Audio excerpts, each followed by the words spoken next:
Good, happy Monday morning. Is Monday, November 4th, 2024. I'm Riley King, and welcome to your WRMK News 12 this morning. We got a lot of news to get to this morning, so let's begin with the morning broadcast right now. First up, UNH poll shows Ayotte with slight lead over Craig ahead of election. A new poll from the UNH Survey Center released Sunday showed Republican Kelly Ayotte with a slight lead over Democrat Joyce Craig in the governor's race. According to the poll, 48% of likely voters plan to vote for Ayotte, while 44% support Craig. This lead slightly extends the poll margin of error. The poll was conducted between October 29th and November 2nd, 2024. Voters will head to the polls on Tuesday tomorrow for the general election. Somersworth home damaged in Saturday SUV crash. An SUV crashed into a Somersworth home on Saturday. Police said the crash occurred on Blackwater Road. The SUV nearly tipped onto its side as a result of the collision. It's unclear whether anyone was injured. Hundreds file claims in Youth Development Center settlement. A newly released report showed that 676 people have now filed claims for a settlement fund established due to allegations of abuse at the former Youth Development Center. This marks an increase of nearly 125 individuals in recent months. The settlement agreement have been reached in 206 cases, while 448 claims are still pending. One of the cases have been denied for procedural reasons, and 21 claims have been withdrawn.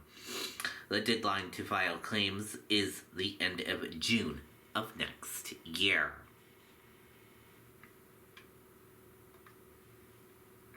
Members of Hollis VFW build new headquarters for holiday cards for our military challenge. Every year, Laura Landerman Gabber of Hollis leads the nonprofit holiday cards for our military challenge, ensuring that all deployed U.S. troops are remembered during the holiday season. Thanks to members of the Hollis Veterans Foreign Wars, Landerman Gabber now has a new headquarters for her project, which was built outside her home.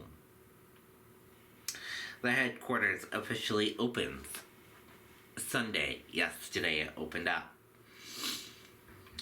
And even when they're done with their service, if you're in the military, for example, they keep on giving.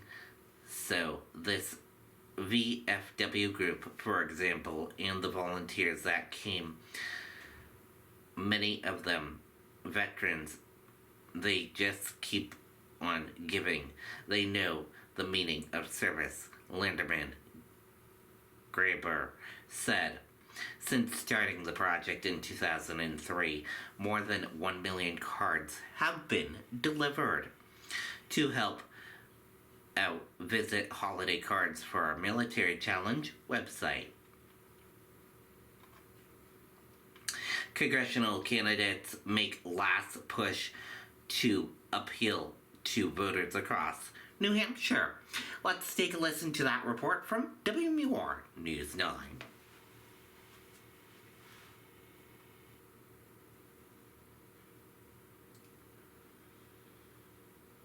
Candidates for both congressional districts making a final appeal to undecided voters Sunday with different messages. District 1 incumbent Chris Pappas saying unity is still central to his campaign no matter the result. We need to find that common ground where we can be moving forward together. And so I'd be honored to earn the trust of the people of New Hampshire for another 2 years. We invite not just members of my own party, but independents and Republicans to support us as well. His Republican opponent, Russell Prescott, emphasizing family life, saying it's a reflection of those who are looking for dedication to the role. I work every day to be a better husband. I worked every day in the state senate to be a better public servant. I want to bring that to Washington, D.C., just like taking care of my family. In District 2, both candidates are speaking directly to the biggest issues facing the state. For Democrat Maggie Goodlander, it's an effort that also extends to other members of her party. We have an opportunity to elect a people's house that actually wants to serve the people of New Hampshire. We have an opportunity to elect a president who wants to do the work on behalf of everyone in this state. Republican Lily Tong Williams claiming she's coming in as an underdog candidate, which according to her makes her campaign appeal the most to voters. I'm truly independent-minded, just like our state's voters. 40% independent-minded. Nobody's going to tell me what to do, what not to say, because I'm not, controlled by anyone.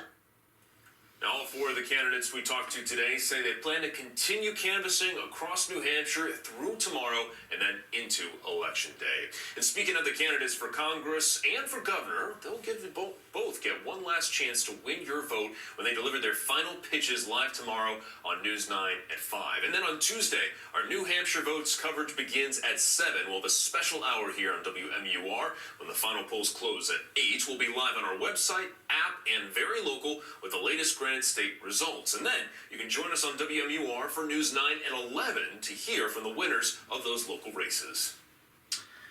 Okay, and there you go on that report. Good information right there. New Hampshire Democrat leaders criticized Trump-Vance ticket ahead of Derry rally. Ahead of the Republican vice presidential candidate Senator J.D. Vance's rally in Derry, New Hampshire on Sunday, local Democrat leaders warned residents the Trump-Vance ticket threatens the state live, free, or die values. I urge Granite Staters to turn the page from the extinguishing anger and divisions of Donald Trump. Unite for our live, free, or die values and elect Kamala Harris as the next president of the United States, Senator Maggie Hassan said. Hassan, joined by other Democrats, argued that the Trump and Vance are wrong for New Hampshire, saying they have divided families and communities. We will hear more anger and more outrage, ways to divide our country and demean our fellow Americans, but we will not hear solutions about how to solve the most pressing problems facing Granite Staters, like lowering their costs, Hassan said. Over in Salem, a brush fire near the Boys and Girls Club burned 2 acres in Salem, New Hampshire. A brush fire broke out Sunday in Salem near the Boys and Girls Club on Sunday on Cemetery Drive. Officials said the fire spread through the marsh and towards nearby nursing home.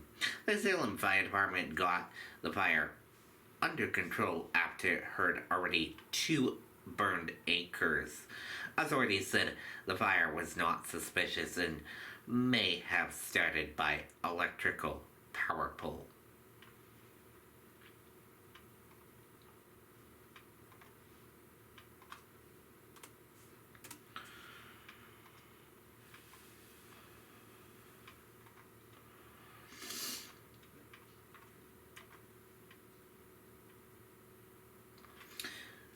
Vice presidential nominee J.D. Vance held a rally in Derry. Let's take a listen to that report from WR News 9.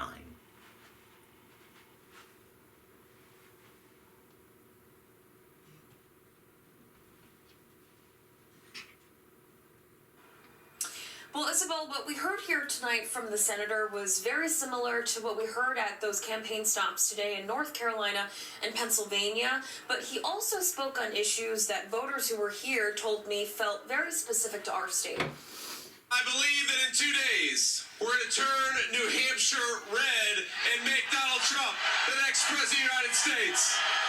Vice presidential nominee Senator J.D. Vance ending a packed day of campaign visits right here in the Granite State. Republican candidates for Congress, Lily Tung Williams and Russell Prescott, speaking to voters before Vance got on stage to begin the rally by laying the attack on Vice President Harris. All these slogans that she issues when she's standing behind a teleprompter, that somehow Kamala Harris is going to do something in the next 4 years that she hasn't already done over her current 4 years in office. Vance then speaking to the issues he says have been impacting New Hampshire voters directly since she and President Biden got to the White House. I hear from New Hampshire families who can't afford the cost of groceries, who can't afford to buy a home, and certainly a massive increase in fentanyl and terrible overdose deaths that come along with it. And touching on former President Trump's plan to tackle the issues at the forefront of this election. We're not going to tax overtime, we're going to stop taxing Social Security, and we're going to let the American people keep more of their hard-earned money. While voters at the rally are left with several issues at the top of their minds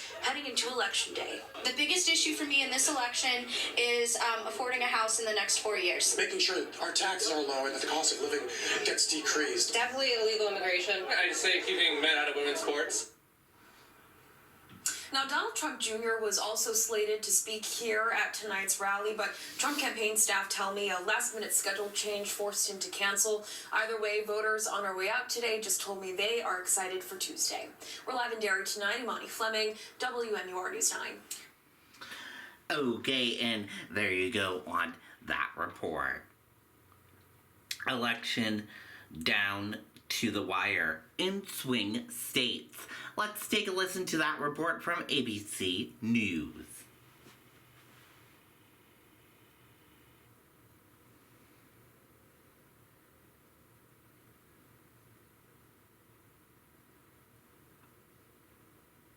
Soft drinks are just a buck at Wendy's. Any size, any time. 3 p.m. Dollar Phantom, 10 p.m. Sprite, 7:46 a.m. Coke. You're so free. Dollar soft drinks, any size, gotta be Wendy's. ABC's White House correspondent Mary Alice Parks leads us off. Tonight, even before millions of Americans cast their vote on Tuesday, former President Trump already disparaging the election, falsely claiming cheating would be the only way he could lose. The ones that should be locked up are the ones that cheat on these horrible elections. State and federal officials say U.S. elections have only gotten more secure.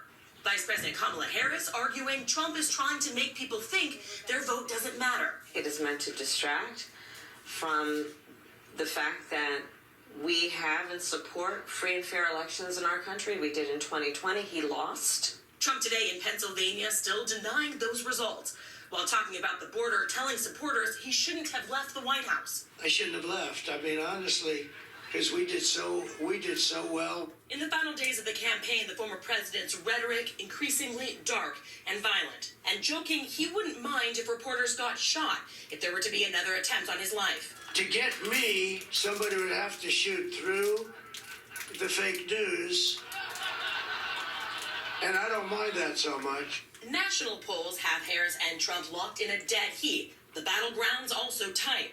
But tonight, a surprising new poll out of Iowa shows Harris ahead by 3 points in that red state, still within the margin of error, but that poll raising questions about whether the vice president could be gathering momentum in some of the key states that will decide this race. Now, Trump has said that RFK Jr., who often spreads healthcare conspiracy theories, would play a big role in his future administration. Today, RFK Jr. is saying that if elected, Trump would call for fluoride to be removed from U.S. drinking water. Now, the CDC says that fluoride strengthens teeth and reduces cavities, Lindsay. And Trump says he may move away from fluoride in water as well as vaccines. Mary Alice, thank you. Okay, and there you go on that report. That does it for this morning edition of WRMK News 12 this morning. Thank you for watching. I'll see you back here later on today for another newscast. Goodbye, everyone.